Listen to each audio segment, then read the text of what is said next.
ஹாய்ங்க. உங்களுக்கு எத்தனை பேருக்கு புளிச்சக்கீரை பிடிக்கும்னு கீழே கமெண்ட்ஸ் பண்ணுங்கள்.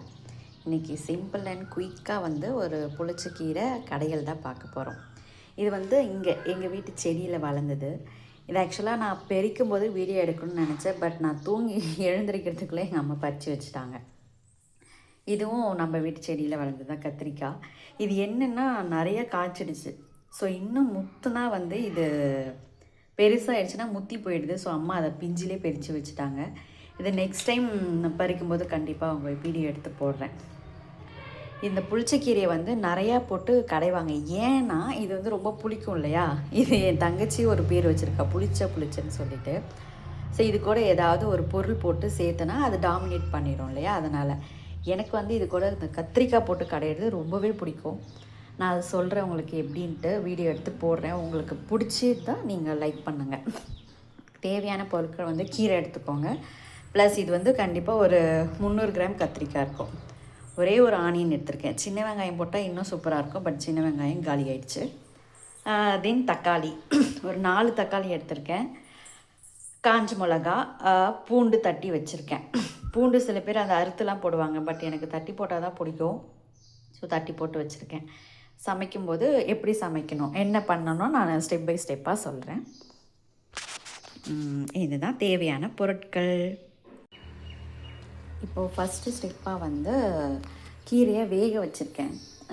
சும்மா ஒரு டம்ளர் தண்ணி போட்டு வேகணும். ஏன் இதை தனியாக வேக வச்சுருக்கேன்னா, இது ரொம்ப புளிக்கும் இல்லையா. ஸோ இதை வேக வச்சு அதோட சாறு வடிகட்டிட்டேன்னா அந்த கீரையில் அவ்வளோ புளிப்பு இருக்காது. ஸோ அதுக்காக தான் தனியாக வேக வச்சுருக்கேன். மூடி போட மாட்டேன். பிகாஸ் அது மூடி போட்டால் கீரையோட நேரம் மாறும்னு சொல்லுவாங்க. ப்ளஸ் குக்கர்லேயும் நான் வைக்கிறது இல்லை. ஸோ அதனால் இப்படி தான் இருக்குது. சும்மா இந்த பாத்திரம் ஃபுல்லாக கீரை இருக்குது. அதுக்கு ஒரு டம்ளர் தண்ணி போதும். ஏன்னா இது டக்குன்னு வெந்துடும் கொழன்னு. ஸோ ரொம்ப தண்ணி வடிகட்டினாலும் நம்மளுக்கு கீரையோட டேஸ்ட் இருக்காது இல்லையா. ஸோ அதனால தான். பார்த்தீங்களா, கீரை நல்லா வெந்துடுச்சு. ஒரு பாத்திரம் ஃபுல்லாக கீரை வச்சோம். கீரை இவ்வளோதான் கிடச்சிருக்கு. ஸோ இது எடுக்கும்போதே தெரியுதுல நல்லா அது வெந்தது. நான் ஒரு வாட்டி உங்களுக்கு கையில் நசுக்கி காட்டுறேன்.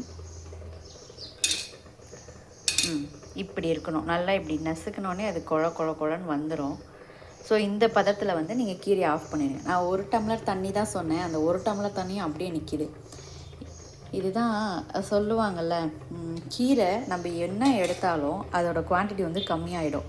அதனால தான் இதை டயட்டுக்கு தான் யூஸ் பண்ண சொல்கிறாங்க போல். நம்ம எவ்வளோ சாப்பிட்டாலும் நம்ம உடம்பு ஃபிட்டாகவே இருக்கும்னு நினைக்கிறேன். I think so. எண்ணெய் ஊற்றிருக்கு. 4 டேபிள் ஸ்பூன் ஊற்றிருக்கேன். காஞ்சிடுச்சு எண்ணெய். இப்போ கடுகு போட்டுக்கலாம்.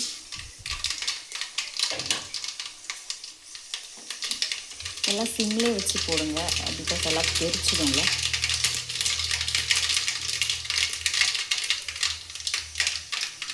அதுக்கப்புறம் காஞ்ச மிளகா அண்ட் பூண்டு தட்டி வச்சுருக்கோம், அதை ஆட் பண்ணுறேன்.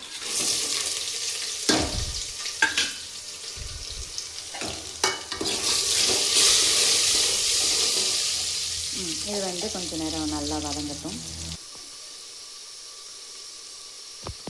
நல்லா வதங்கிடுச்சு. அதுக்கப்புறம் ஆனியன் அதையும் போட்டு நல்லா செஞ்சுக்கலாம். இன்னும் கொஞ்சம் நல்லா வதங்கட்டும். உப்பு சேர்த்தா வெங்காயம் சீக்கிரமாக வதங்கும் சொல்லுவாங்க. இப்போதைக்கு நம்ம அவ்வளோ குயிக்காக சமைச்சிட்டு ஒன்றும் பண்ண போகிறதில்ல. ஸோ அது பாட்டில் வதங்கட்டும்.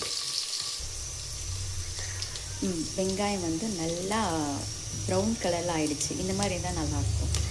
ஸோ இந்த ஸ்டேஜில் தக்காளி. ஏன் தக்காளி இவ்வளோ போடுறேன்னு நினைக்காதீங்க. இது புளிக்கிறதும் இல்லை, இது வதங்குறதும் இல்லை. ஸோ இதை காலி பண்ணணுன்ற ஒரே காரணத்துக்காக தான் போட்டிருக்கேன். ஸோ இதை நல்லா கலரிடணும்.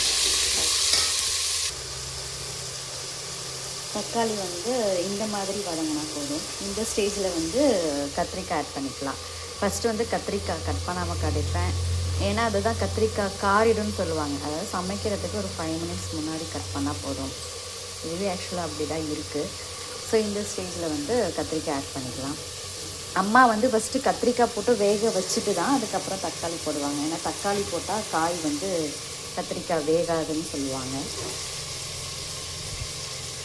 இதை போட்டு விட்டுட்டு கொஞ்சம் கிளறி விட்டுடலாம்.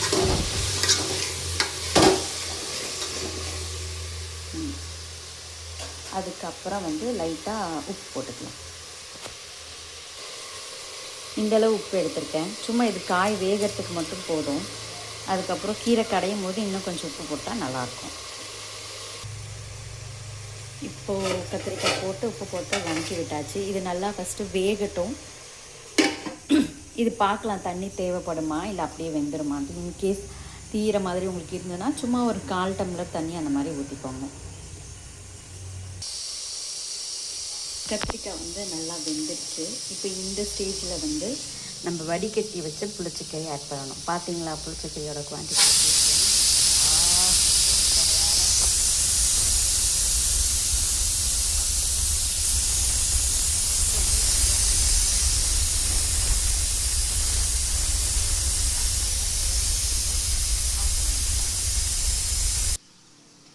இப்போ வந்து கடையறதுக்காக இது ரெடி பண்ணி வச்சுருக்கேன். இந்த ஸ்டேஜில் இன்னும் கொஞ்சம் உப்பு, வாசனைக்காக வந்து கொஞ்சம் சீரகம். சில பேர் தாளிக்கும் போது போடுவாங்க, எனக்கு கடையும் போது போட்டால் தான் பிடிக்கும்.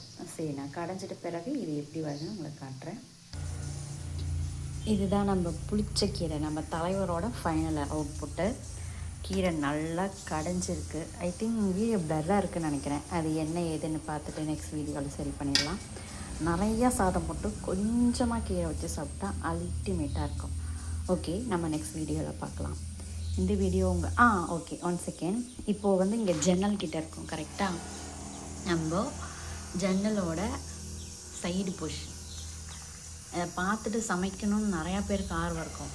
ஆனால் அடிக்கிற காற்றுல நம்மளும் ஆஃப் ஆகிடுவோம், அடுப்பும் ஆஃப் ஆகிடும். சரி, ரொம்ப வெயில் அடித்தா தான் விண்டோ திறந்து வச்சு சமைக்கிறது. இந்த வீடியோ உங்களுக்கு பிடிச்சிருந்தால் லைக் பண்ணுங்கள், ஷேர் பண்ணுங்கள், மறக்காமல் சப்ஸ்கிரைப் பண்ணிக்கோங்க. தேங்க்யூ ஃபார் வாட்சிங்.